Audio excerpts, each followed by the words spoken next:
प्रदेश विधानमंडल का बजट सत्र आज से शुरू हो चुका है। पहले दिन विधानसभा और विधान परिषद के संयुक्त सदन को राज्यपाल आनंदीबेन पटेल संबोधित करेंगी। 20 फरवरी को वित्तीय वर्ष 2025-26 के लिए आम बजट पेश किया जाएगा। बजट सत्र में आज विपक्ष द्वारा खूब हंगामा हुआ। विपक्षी दलों ने मिल्कीपुर उपचुनाव, कुंभ हादसे, संभल हिंसा, जातीय जनगणना जैसे मुद्दों पर सरकार पर कई सवाल उठाए और आज के हमारे एजेंडा में इन्हीं बातों पर चर्चा करेंगे कि आज बजट सत्र में क्या कुछ हुआ। नमस्कार, स्वागत है आपका अपने शो आज का एजेंडा में और मैं हूं आपके साथ सपना पांडे। आज के इस शो में हम बात करेंगे विधानसभा बजट सत्र 2025 के बारे में। हम बात करेंगे कि बजट में विशेष रूप से किन योजनाओं पर ध्यान केंद्रित किया गया है। यूपी विधानसभा का बजट सत्र सुबह 11 बजे से शुरू हुआ। अभिभाषण के लिए राज्यपाल आनंदी पटेल विधानसभा पहुंची। विधानसभा बजट सत्र 2025 से पहले उत्तर प्रदेश की राज्यपाल आनंदीबेन पटेल को विधानमंडल परिसर पहुंचने पर गार्ड ऑफ ऑनर दिया गया। इस दौरान उत्तर प्रदेश के मुख्यमंत्री योगी आदित्यनाथ ने उनका गर्मजोशी से स्वागत किया।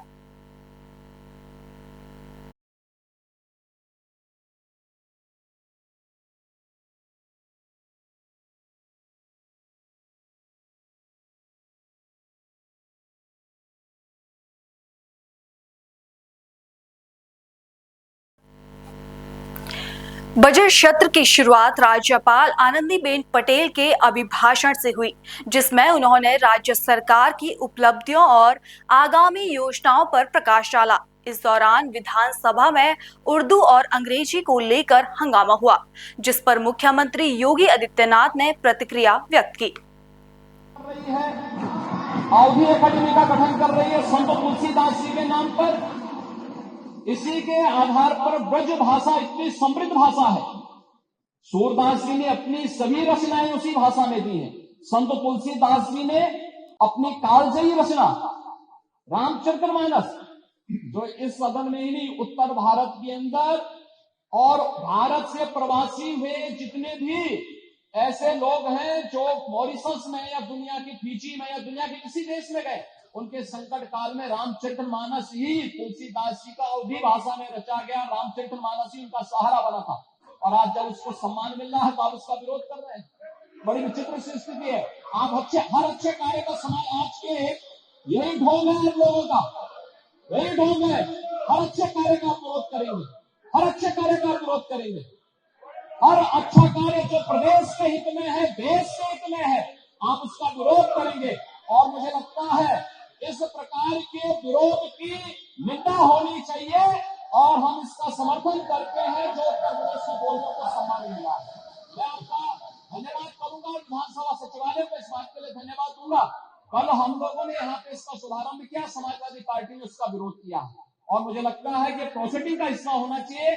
इनको समाज के सामने एक्सपोज करना चाहिए। अपने बच्चों को ये लोग पढ़ाएंगे इंग्लिश स्कूलों में और दूसरे के बच्चे के लिए अगर वो सुविधा सरकार देना चाहते हो, कह देनी उर्दू पढ़ाओ इसको, यानी उसको मौलवी बनाना चाहते हैं, अब्दुल्ला पर इसको ले जाना चाहते हैं। ये नहीं चल सकता।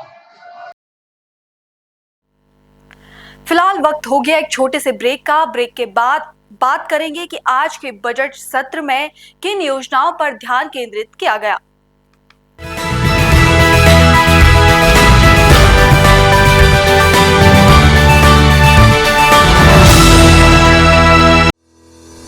रोजगार डेवलपर्स, a unit of रोजगार डेवलपर्स एंड प्राइवेट लिमिटेड। घर वहीं जहां हो आपका भरोसा। पिछले 15 सालों से आपके सपनों का घर हमारी प्रतिबद्धता। रोजगार डेवलपर्स का पता है शिमला बाईपास रोड, गणेशपुर, देहरादून। रोजगार डेवलपर्स से संपर्क करने के लिए अभी डायल कीजिए 9897054026 पर या 8433207910 पर।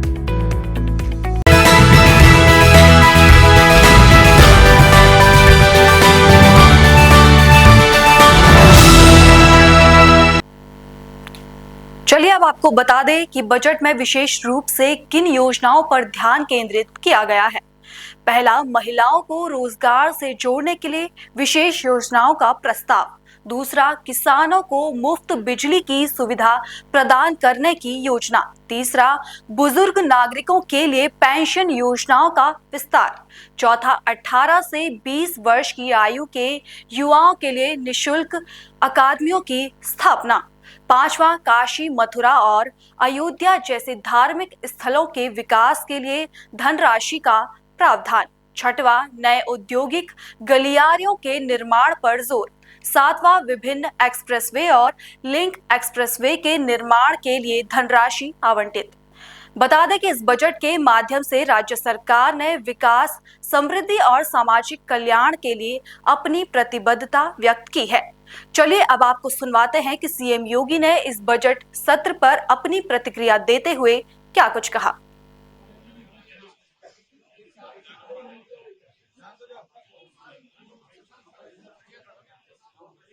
मित्रों,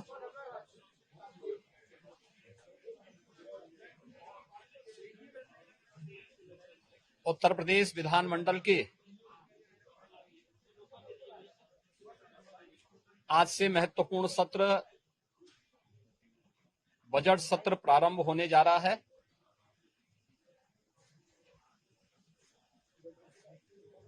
विधानमंडल की इस कार्रवाई में भाग लेने के लिए आए हुए सभी माननीय सदस्यों का मैं स्वागत करता हूं। वर्ष का जो प्रारंभिक सत्र होता है, यह राज्यों के अंदर महामहिम राज्यपाल जी के अभिभाषण से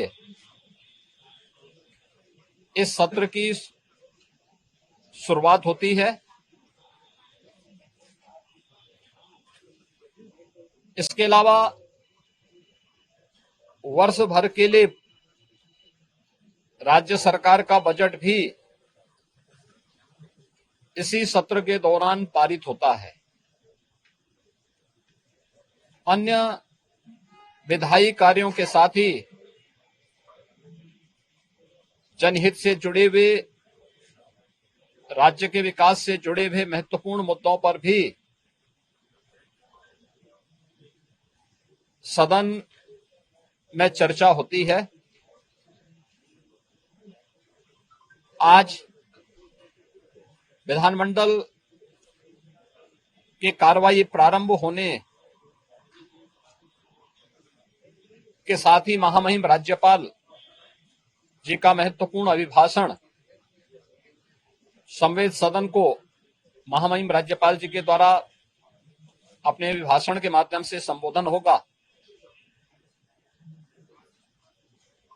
इसके उपरांत कल से महामहिम राज्यपाल के भाषण पर सदन में चर्चा भी होगी। 20 फरवरी को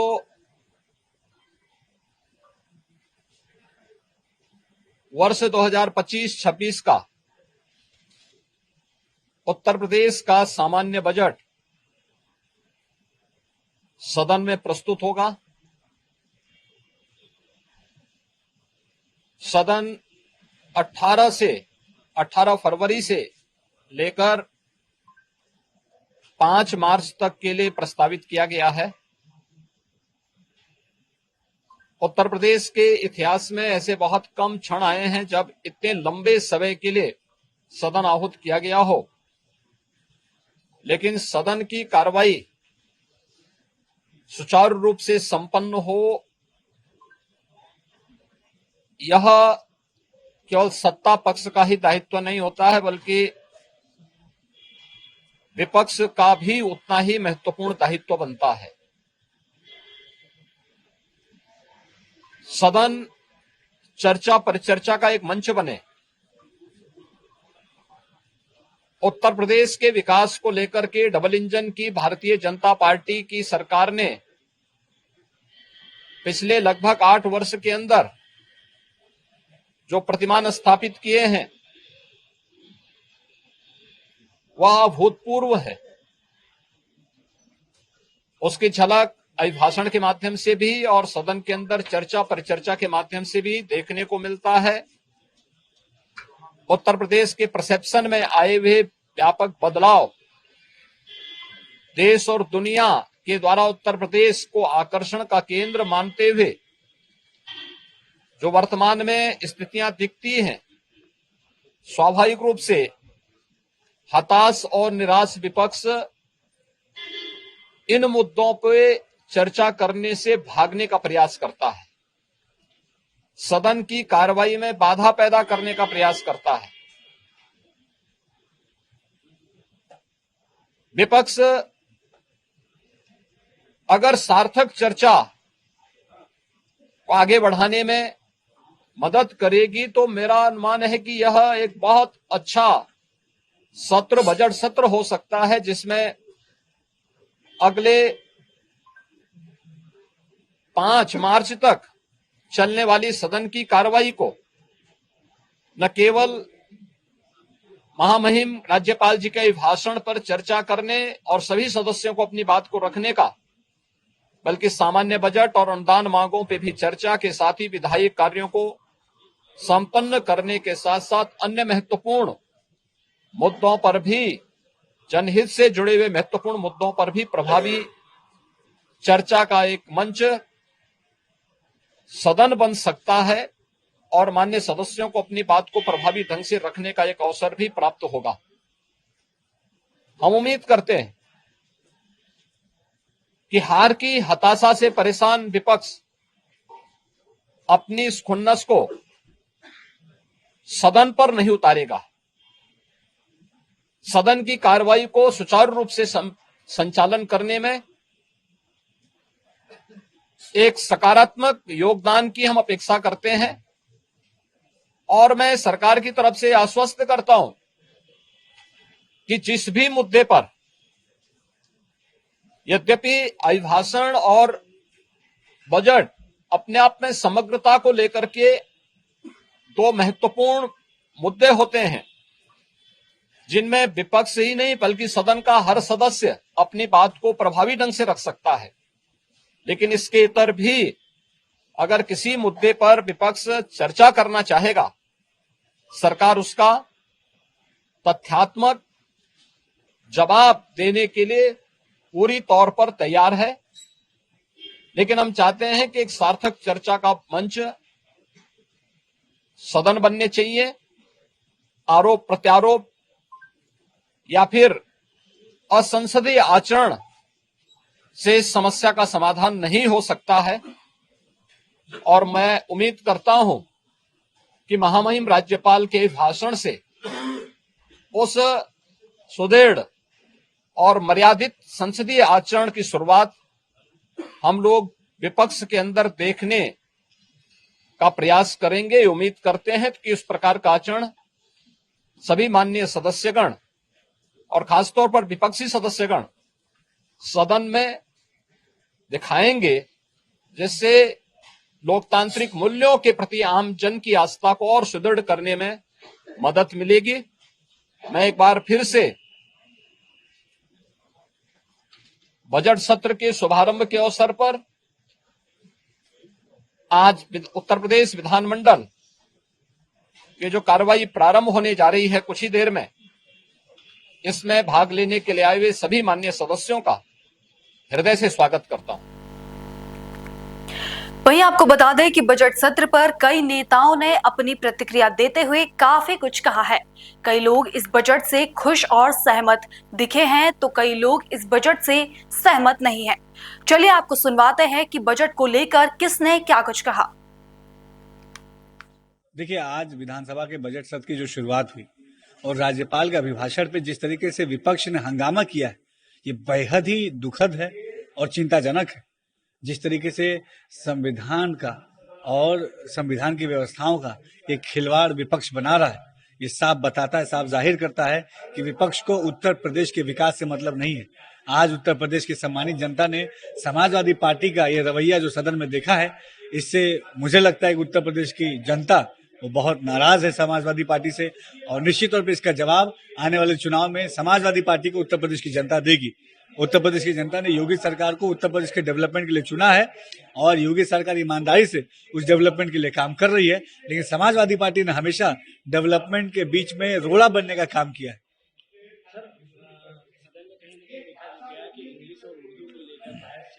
जिसमें मुख्यमंत्री योगी आदित्यनाथ समाजवादी पार्टी की यह सोच है कि अपने बच्चों को इंग्लिश विद्यालय में भेजते हैं, इंग्लिश सिखाते हैं, दूसरे बच्चों को उर्दू पढ़ा के मौलाना में। देखिए, समाजवादी पार्टी का हमेशा दोहरा चरित्र रहा है। आज सदन में जो नई व्यवस्था लागू हुई, जिसमें उत्तर प्रदेश की क्षेत्रीय भाषाओं को भी प्रमोट किया गया, अवधी है, भोजपुरी है, ब्रिज है, तो ये तमाम जो भाषाओं को प्रमोट करने के लिए जो काम योगी सरकार ने किया है बहुत ही अभूतपूर्व है। लेकिन इस पे भी समाजवादी पार्टी का ऑब्जेक्शन ये साफ जाहिर करता है कि निश्चित तौर पर समाजवादी पार्टी चाहे सांस्कृतिक विरासत को आगे बढ़ाना हो, चाहे हमारे समाज को आगे बढ़ाना हो, चाहे समाज के विकास को आगे बढ़ाना हो, हर जगह समाजवादी पार्टी विरोध करके अपने उत्तर प्रदेश का जो हानि है वो करना चाहती है। लेकिन योगी सरकार पूरी डट के खड़ी है उत्तर प्रदेश के विकास के लिए। इसके विकास के लिए हमने वचन दिया उत्तर प्रदेश की जनता को और अपने वचन पे खड़े उतरने के लिए हम काम करेंगे। सदन में जो है महाकुंभ में भी चर्चा होनी चाहिए, जो महाकुंभ में सरकार कहीं बजट महाकुंभ के बजट का जो है दुरुपयोग। देखिए, महाकुंभ की चर्चा तो पूरे देश और विदेश में हो रही है। एक बहुत बड़े सांस्कृतिक धरोहर को आगे बढ़ाने का जो काम योगी सरकार ने किया है, इसकी सार्थक चर्चा, इसकी प्रशंसा आज देश और दुनिया के हर कोने में हो रही है। 50 करोड़ से अधिक लोग यहाँ आए, उन्होंने महाकुंभ का दर्शन किया और सभी लोग बहुत आनंदित हैं। सदन में आज अलग अलग भाषाओं को सरकार ने प्रमोट करने के लिए जो भाषण दिया, फिर उसके बाद मुख्यमंत्री योगी आदित्यनाथ ने कहा कि समाजवादी पार्टी की यही सोच है कि वो अपने लोगों को, अपने बच्चों को जो है इंग्लिश विद्यालय में भेजते हैं और दूसरे के बच्चे को उर्दू पढ़ा के मौलाना बनाते हैं। कैसे देखते हैं?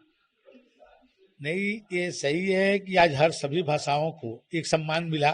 सदन में बहुत सारे लोग हैं जो हिंदी नहीं बोलते हैं, वो भोजपुरी में कोई अपनी बात कहना चाहता है, कोई अवधी में कहना चाहता है, कोई ब्रज में कहना चाहता है, कोई बुंदेलखंड में कहना चाहता है, तो उसको एक अवसर मिला है और उसको दूसरे लोग भी चाहे तो अपने उस दूसरे भाषा में उसको सुन सकते हैं। एक बहुत बड़ा निर्णय आज सरकार ने किया है।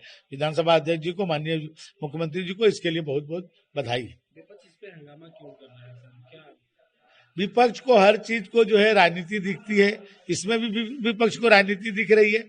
जबकि भाई जनता, मान लीजिए कि कोई भोजपुरी जानने वाला व्यक्ति है, जब सदन में चर्चा हो रही है तो भोजपुरी में समझ सकता है कि हमारे जो जनप्रतिनिधि है वहाँ क्या बोल रहे हैं, हमारे किस मुद्दे को उठा रहे हैं।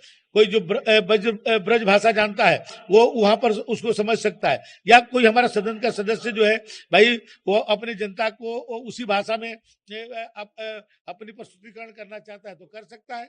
और सबके लिए उसके लिए ऑप्शन है कि आप दूसरे भाषा में भी उसको सुन सकते हैं। बजट सरकार ला रही है, लेकिन जो है विपक्ष विरोध करा, मुख्यमंत्री योगी आदित्यनाथ ये बजट उत्तर प्रदेश के इतिहास का सबसे बड़ा बजट होगा। ये बजट जो है उत्तर प्रदेश को $1 ट्रिलियन की इकोनॉमी बनाने वाला बजट होगा। ये बजट आम जन के लिए होगा, नौजवानों को रोजगार देने वाला होगा और उत्तर प्रदेश को उत्तम प्रदेश बनाने वाला बजट होगा। कह रहे हैं कि जो राज्यपाल ने भाषण दिया वो झूठा है, वो बीजेपी की जो है रची हुई जो भाषण था। क्योंकि देखिए शिवपाल जी और समाजवादी पार्टी नहीं चाह रही है कि सरकार इस तरह से चले। वो तो चाहते हैं कि हजरतगंज में जिस तरह से पुलिस उपाधीक्षक को घसीटते थे, अपराधी जो है जेल से सीधे डीजीपी से मिलता था, उस तरह का ये जंगल राज यहाँ पर कायम करना चाहते हैं। ये उत्तर प्रदेश को विकसित होना देखना ये पसंद नहीं आ रहा है। ये अच्छा है। भारत माता की मस्तक की हिंदी की जो बहनें हैं, क्षेत्रीय भाषाएं हैं, क्षेत्रीय भाषाएं मातृभाषाओं को लगातार माननीय प्रधानमंत्री नरेंद्र मोदी जी ने नई शिक्षा नीति में मातृभाषा में पढ़ाई किए जाने का प्रावधान किया है और उत्तर प्रदेश असेंबली में ये अभिनव प्रयोग है। मैं आदरणीय विधानसभा अध्यक्ष जी का बहुत बहुत अभिनंदन करता हूँ। अरे उनका तो नेगेटिव नैरेटिव बोलते उसका कोई मतलब नहीं भैया।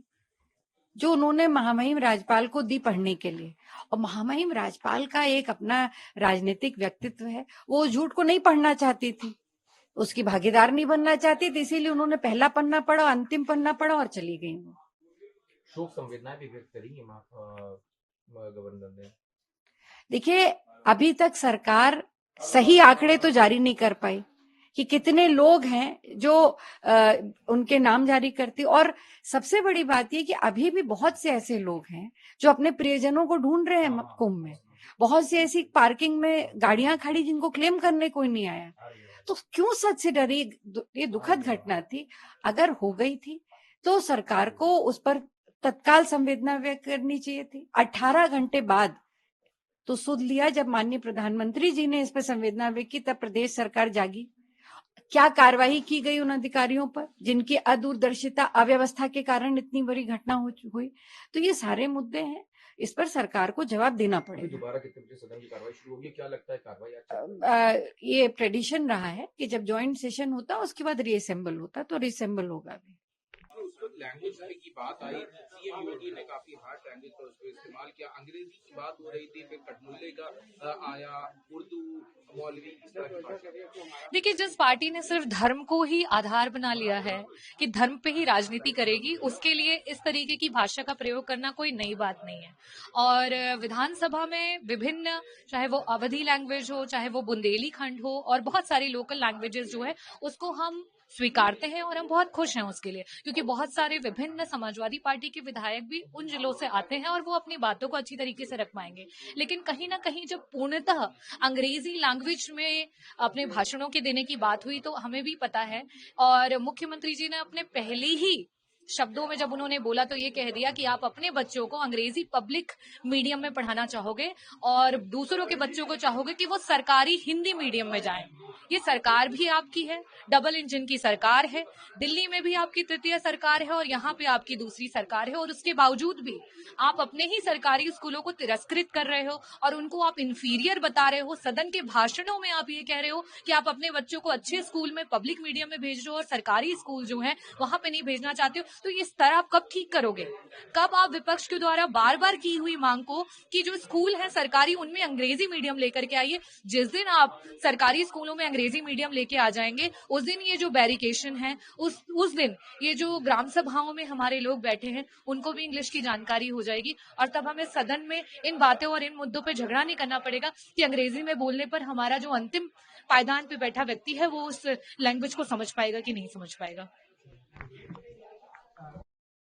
अभी सदन की कार्रवाई कल तक के लिए स्थगित करी गई। आज कार्रवाई में जिस तरह से इंट्रोडक्शन हुआ है 5 लैंग्वेजेस के ट्रांसलेशन का, वो उससे बात शुरू हुई, फिर बात शिक्षा तक पहुंची, स्कूलों के स्तर तक पहुंची, और उसके बाद फिर मुल्ला, मौलवी, कठुल्लों तक की बात हुई मुख्यमंत्री के अभिभाषण में। देखिए, जो विषय था मुझे लगता है कि उसको स्पष्टता से समझ नहीं पाए मुख्यमंत्री जी, क्योंकि विषय ये था कि जो क्षेत्रीय भाषा है, चाहे वो ब्रिज की भाषा हो, बुंदेलखंडी हो, भोजपुरी हो या फिर अवधी हो, ये सब भाषाएं हमारी अपनी भाषाएं हैं, हमारी रीजनल है, हमारी लोकल लैंग्वेज है। पर इस प्रदेश की और खासकर सदन की जो आधिकारिक भाषा है वो हिंदी है। जो विरोध था वो विरोध था विपक्ष का अंग्रेजी भाषा को लेकर के, और होना भी चाहिए। वजह यह है कि इसी सदन में अमेंडमेंट लाकर हिंदी को रिप्लेस किया गया था अंग्रेजी से। बहुत बड़ा आजादी का आंदोलन हुआ, संविधान में उसका प्रावधान किया गया, और बहुत ही बलिदान के बाद ये संशोधन आ पाया था। अगर फिर वापस ये आशंका जताई नेता विपक्ष ने कि अगर फिर से अंग्रेजी भाषा की एंट्री उत्तर प्रदेश की विधानसभा में होगी तो वो कहीं ना कहीं इस प्रदेश के जो भावनाएं हैं वो आहत होंगे और उनका अपमान होगा। ये प्रमुख था। हमारा विरोध जो है वो अंग्रेजी भाषा को लेकर के है। सदन की कार्यवाही के अंदर इस बात से नहीं इनकार किया जा सकता है कि अंग्रेजी भाषा एक इंटरनेशनल लैंग्वेज है, और सब लोग आज की तारीख में चाहे वो कोई भी अभिभावक हो अपने बच्चों को वो तालीम देना चाहता है, पर सदन की कार्यवाही में उसको आधिकारिक बनाया जाए, इससे शिक्षा का कोई लेना देना नहीं है। हम सदन की कार्यवाही की भाषा की बात कर रहे हैं और उस पर चर्चा होनी चाहिए। उस पर अगर इस तरह की टिप्पणी आए तो वो दुर्भाग्यपूर्ण है। उन्होंने कहा कि अपना अंग्रेजी पढ़ते हैं, अपने बच्चों को पढ़ाते हैं और दूसरों को उर्दू पढ़ा के मुल्ला, कठमुल्ला, मौलवी बनाते हैं। मैं कह रही हूँ ना कि वो उस बात को जो मुख्य आरोप था उसको, वो जो मुख्य हमारा समझ जो थी जिसपे हमारा विरोध था वो अंग्रेजी भाषा पे था, कोई नहीं कह रहा है कि अंग्रेजी भाषा मत पढ़ो या मत पढ़ाओ। हम सब लोग अपने बच्चों को चाहते हैं अच्छी से अच्छी शिक्षा मिले, पर जो विरोध है वो सदन के फ्लोर पर अंग्रेजी भाषा की री एंट्री का विरोध है और होना भी चाहिए।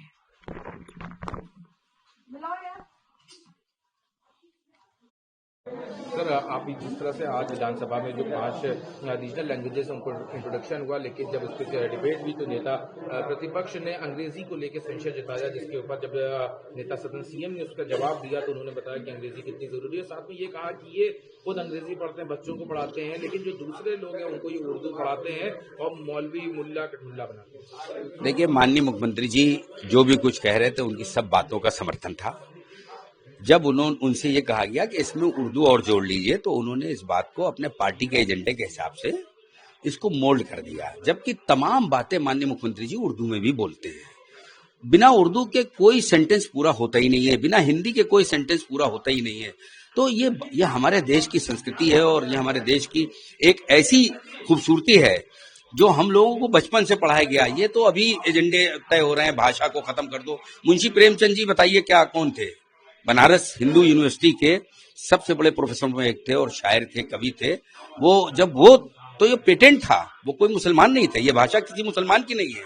तो माननीय मुख्यमंत्री जी जैसे कह रहे हैं कि कठमुल्ला, तो कठमुल्लों की भाषा भी नहीं है ये भाषा तो हर हिंदुस्तानी के जबान से निकलती है और इस जबान में कितना प्यार है।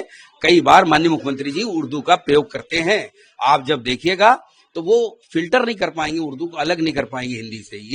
ये दिल है, एक धड़कन है, एक गुर्दा है, एक कलेजी है, तो इसको कौन अलग कर पाएगा? ये सिर्फ पॉलिटिकल एजेंडा है। इस एजेंडे को, क्योंकि बीजेपी का एजेंडा है, इस एजेंडे को अगर वो नहीं करेंगे तो माननीय मुख्यमंत्री जी हैं, वो भारतीय जनता पार्टी के सबसे बड़े नेता हैं, तो वो अपने एजेंडे के माध्यम से बोल रहे हैं। और आज उन्होंने जितने रीजनल लैंग्वेज को पटल में कहा, वो सबका समर्थन समाजवादी पार्टी ने किया।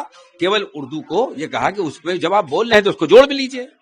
इंग्लिश का जरूर हम लोग ने विरोध किया था और किसी चीज का विरोध नहीं किया था, इसलिए आज कोई विरोध जैसी बात नहीं थी। ये सब सरकार के तमाम मुद्दों से ध्यान को भटकाने के लिए इन छोटी छोटी बातों में उलझा दिया जाता। हम लोग उलझने वाले नहीं है इसमें। धन्यवाद। आज भाषा के ऊपर काफी चर्चा हुई। मुख्यमंत्री ने कहा कि ये विपक्ष के लोग अपने बच्चों को तो अंग्रेजी मीडियम में पढ़ाते हैं, अच्छी शिक्षा देते हैं, लेकिन दूसरों को उर्दू सिखाते हैं, मुल्ला बनाते हैं, मदरसों में बेचते हैं, कठमुल्ला बनाते हैं। मैं यह है, कठमुल्ला बनाने की बात नहीं, बात यह है विधानसभा में किस भाषा में बोला जाए। तो अगर अवधी बोलते हैं, बुंदेलखंडी बोलते हैं, ब्रजभाषा बोलते हैं और ये अवधी बोलते हैं, तो उसमें अगर उर्दू संस्कृत भी जोड़ दिया जाए तो क्या भेजा? उर्दू संस्कृत में भी बोलवाओ। दूसरी सबसे बड़ी बात है, अंग्रेजी क्यों बोला जाए? अंग्रेजी कौन समझेगा? अंग्रेजी जब बोला जाएगा, प्रसारण होगा, तो गांव में कौन समझेगा? यहाँ कितने लोग हैं जो अनुवाद सुन के क्या करेंगे? जो इतने दिनों से 2500 वर्षों से 30 वर्षों से और ज्यादा 50 वर्षों से ज्यादा जो भाषा विधानसभा की मूल भाषा रही है वो हिंदी, वो तो रहे, हम उसके विरोधी नहीं है। बुंदेलखंडी भी रहा है, ये बोली है, चले, लेकिन अंग्रेजी की क्या जरूरत है? अंग्रेजी के विरोध में मैं बोला। और आप लोगों ने जो विरोध किया वो विधानसभा में को लेके किया, और उन्होंने लेकिन जो बात कही वो तो पूरी जनरल बात कर दी कि स्कूल की भी बात हो गई। तो ये जो भाषा का, चाहे उर्दू की भी बात हो रही हो, देखिए ऐसा है, ऐसा नहीं है। उर्दू जो है, उर्दू की भाषा जो है, उसके बड़े बड़े स्कूल चल रहे हैं, मदरसे चल रहे हैं, लोग पढ़ रहे हैं, एक बहुत बड़ी आबादी उसमें अध्ययन कर रही है। ये तो भाषा चली रही है, तो कठमुल्ला बनाने की क्या बात है? क्यों इस तरह का? क्या जो बयान थे मुख्यमंत्री, वो उनका बयान राजनीतिक था और वो बयान उनका बहुत उचित नहीं था। तो ये थी आज के बजट सत्र से जुड़ी कुछ खास जानकारी। आपसे कल फिर होगी मुलाकात एक और नए एजेंडा के साथ। तब तक के लिए मुझे दीजिए इजाजत। नमस्कार।